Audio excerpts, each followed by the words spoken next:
which it will detail how we can be compliant and how we can be ethical. And I have had, I don't know if it's a blessing or a curse to be given the position of compliance officer. So, if you have any sort of compliance issues, if you have any sort of ethical dilemma issues, come talk to me and let me know, okay? I always want to hear them. There will be no sort of retribution against you for bringing issues to,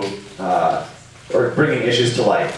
So, now, I do the same presentation at every single one of our spring flings and fall festivals. What do you think I'm going to talk about? Emergency preparedness. Emergency preparedness, absolutely. So, if everyone can turn to the emergency preparedness quiz, we'll just go over that really quickly.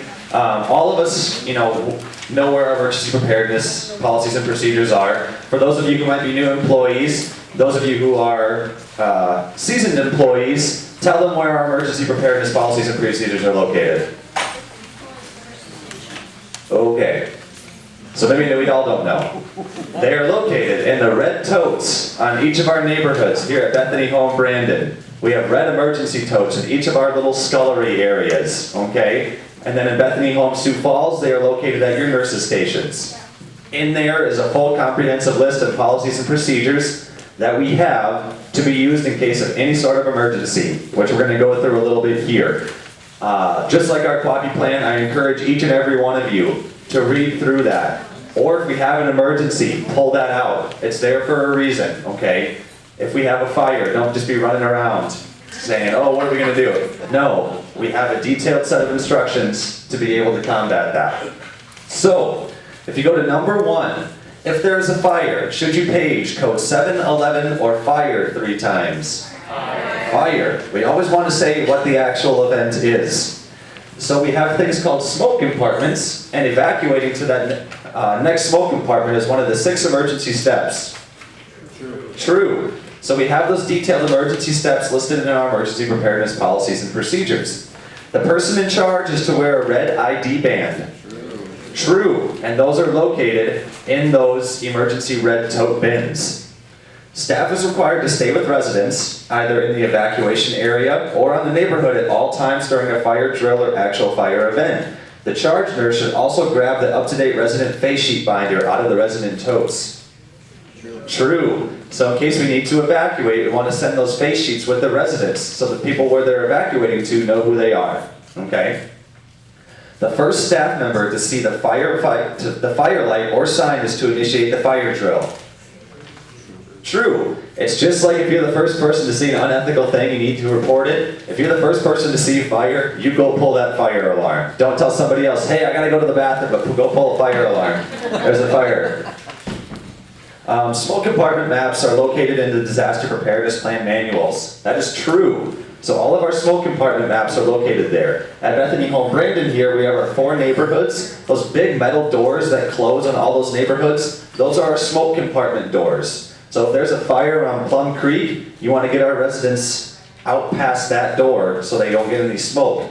But if that fire is on that L in one of those rooms, you don't want to bring that resident past that. So if the resident is living down by the door, that glass door, bring them out that door. Never bring a resident past a smoke event.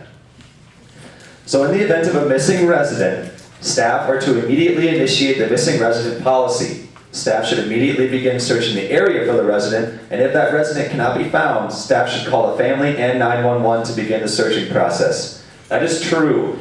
And please read through that missing resident policy and procedure. We have detailed times for when we should call that next person. When we need to call the family, when we need to call 911. It's fall coming up. What season comes after fall?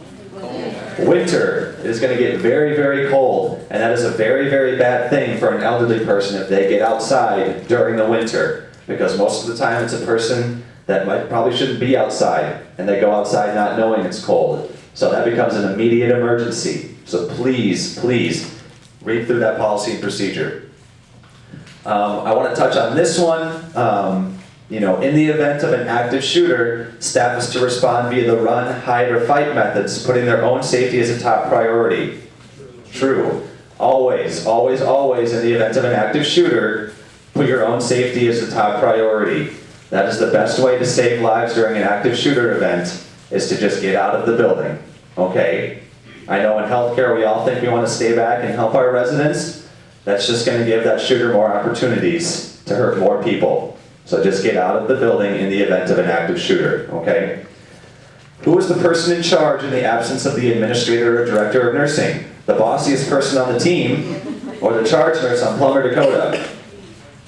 The charge nurse on Plumber, Dakota. So if we're not here, that charge nurse will be responsible. Always, always, always make sure that the administrator and director of nursing are notified of an event, though. If the power goes out, make sure that that is communicated to me, because if the power goes out for a long period of time, I need to report that to the Department of Health, okay? Another part of this is our facility assessment. Raise your hand if you've heard me talk about the facility assessment before. Oh guys, come on, you're killing me here. Thank you, thank you, thank you. So, the facility assessment is a comprehensive document that we have created at both Bethany Home Sioux Falls and Bethany Home Brandon to talk about some of the characteristics of our specific facility and of our resident population. So we try to go through and list all of the conditions that our residents might have. If there's any residents who have dietary restrictions due to religious reasons, we have a resident down on Plum whose first language is not English. Mine isn't either today. So, in the event that we have that, we need to make sure that we're including those things in our facility assessment to make sure that everyone knows that and that we're trying to properly care plan for that. We just got a couple new pressure relieving mattresses. I included that in our equipment section of our facility assessment. So if you notice, if you're on the floor, especially for our nursing staff, if you notice a resident condition that we might not have experienced in a while, bring it to the attention of your director of nursing. Bring it to the attention of your neighborhood leader. Or come tell it to me, just so I can include it in that. Just like our QAPI plan, the facility assessment is a working document. And we want input from every single one of you and what that facility assessment looks like. So we update that on an annual basis, and I encourage you, know where that is. That's on all of our neighborhoods as well. Okay, we have that on every single one of our neighborhoods, and it's an open copy to anybody.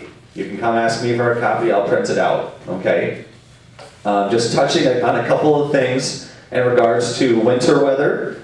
Always be prepared in the event that we have a blizzard. If you know that it's going to be inclement weather, keep an eye on it, okay?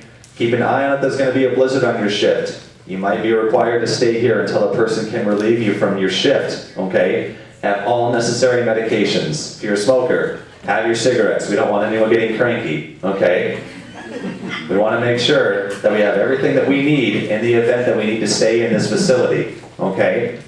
And just be prepared. We'll feed you, Katie. And make sure to plan ahead so you can arrive to your... Yeah, and make sure to plan ahead so you can arrive at the proper time when your shift starts, okay? Now, if you are ending up having to stay here, we'll feed you. We'll give you a bed to stay. If there's a garden home open, we'll send you to a garden home. We'll give you your own house for a night, okay? What other job is going to do that? You know, we'll give you your own house. Does anyone have any questions about winter weather coming up? Okay, just always be ready. Be ready for those power outages. Be ready for those blizzards. They're going to come. Get extra blankets ready, okay? Awesome. Well, I think we have a very special guest for our next presenter, and I believe she's out here. So